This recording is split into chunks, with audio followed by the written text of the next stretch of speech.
अमरावतीहून अकोलाकडे परतणाऱ्या दोघांवर काळानं झडप घातली। हॉटेल गौरी इन समोर गुरुवारी रात्री हा अपघात झाला। विरुद्ध दिशेने कार चालवल्यानं समोरून आलेल्या अज्ञात वाहनाने त्यांच्या वाहनाला जोरदार धडक दिली। यात दोघांचा मृत्यू झालाय तर इतर गंभीर जखमी झाले आहेत।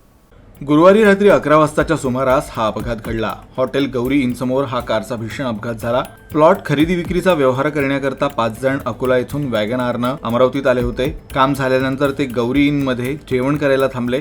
तेथून जेवण झाल्यानंतर अकोला मार्गाकडे जात असताना कार चालकानं आपली कार विरुद्ध दिशेच्या मार्गावरून काढण्याचा प्रयत्न केला। त्याचवेळी समोरून भरधाव आलेल्या अज्ञात वाहनाने त्यांच्या कारला धडक दिली।